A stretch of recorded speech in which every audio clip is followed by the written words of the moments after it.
Je vous emmène aujourd'hui en Bretagne, à Langon, dans un village près de Renac. Regardez, nous sommes sur les bords de la Vilaine et cette vieille église dont nous faisons le tour. Voilà le souvenir des 100 personnes mortes en 14-1800 de ce village. Faisons le tour, voilà le chœur, vous voyez dont certaines fenêtres ont été bouchées. Et il a été rehaussé, tout ça pour installer le retable que nous verrons à l'intérieur tout à l'heure. Voilà le clocher avec ses 12 clochetons et la flèche. Mais c'est sur les bords de la Vilaine, donc il faut fortifier l'église. Vous voyez qu'il y a des murs de fortification. Continuons le tour, le presbytère et la grande façade romane, puisque nous sommes vraiment en plein dans l'art roman. Voilà le clocher, les 12 clochers, et nous entrons dans l'église. Regardez, il y a des arcs ogivaux, c'est magnifique, et là le maître-autel avec cette merveille du XVIIe siècle, cet autel de l'Annonciation de la Vierge avec ce retable très ancien, ce décor somptueux avec ses faux marbres et avec toutes ces petites statues dorées. Vous voyez Saint-Dominique, le tabernacle, ici c'est Saint-François, Saint-Pierre à droite, ces colonnes torsadées, et sur le côté, la vieille statue de Saint-Pierre avec ses clés, vous voyez, en bois polychrome. Et là, dans le reliquaire, ce serait un doigt de Saint-Pierre. De l'autre côté, c'est un autre saint avec son épée à la main, Saint Jacques. Et là, les détails du maître-autel avec Sainte Marie-Madeleine et toujours ces colonnes torses, Saint-Dominique, puisque les fondateurs étaient de Saint-Dominique, de l'ordre de Saint-Dominique. Voilà le plancher de sol de 1840 et la crèche, puisque nous sommes en période de Noël. Voilà, même nous sommes la nuit de Noël, le jour de Noël, donc l'enfant Jésus est déjà dans la crèche. De l'autre côté, la chapelle de la Vierge avec ce magnifique retable, ces statues. Et c'est la Vierge qui donne à Saint-Dominique le chapelet. Voilà le Saint-Roch probablement, puisqu'il monte sa jambe blessée. Et au pied d'autres statues qui sont plus ou moins abandonnées. C'est un peu triste, mais bon. Voilà une statue avec la palme du martyr, la guirlande de fleurs, un air très doux. Mais on ne sait pas qui c'est.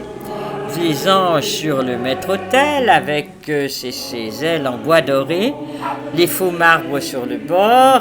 C'est vraiment typique du XVIIe siècle. C'est vraiment un trésor. Et regardez là-haut, quand on a fait les travaux en 1840, ils ont retrouvé ces fresques. Le Christ bénissant entouré par 2 anges. Ah, je pense qu'ils nous bénissaient parce qu'on était tous devant la chapelle de la Vierge pour cette messe de minuit de l'année 2021. Voilà les personnages bizarres qui nous entourent. Regardez, il y en a un qui nous tire la langue. C'est vraiment curieux.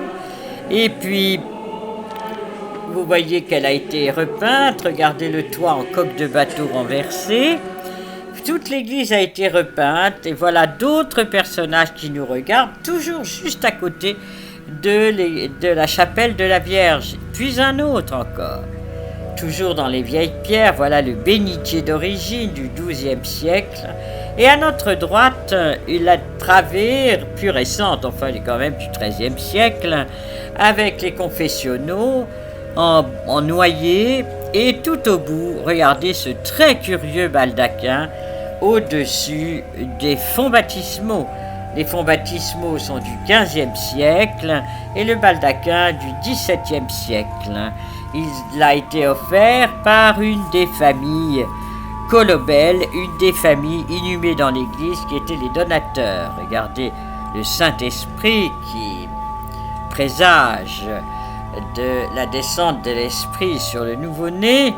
Et voyez ce vieux baptistère. Regardez là comme il est joli vu de la nef centrale. Ici et là des statues dans les coins abandonnées. Ça c'est une statue du XVIe siècle en bois polychrome, Saint Jean-Baptiste.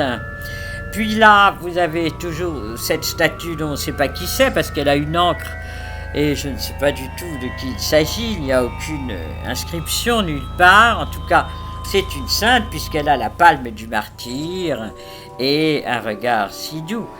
Sur le mur, Jeanne d'Arc, toujours dans le même style, très simple, très naïf.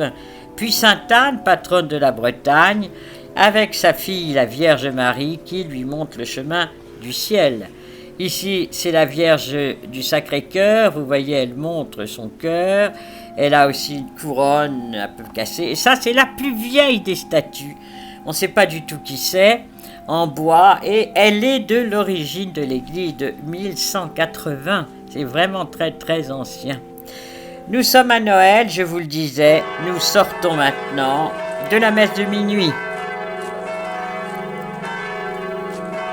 Les cloches sonnent à toute volée et voilà la famille qui sort de cette magnifique cérémonie où nous avons chanté gloire à Dieu au plus haut des cieux et paix sur la terre aux hommes de bonne volonté.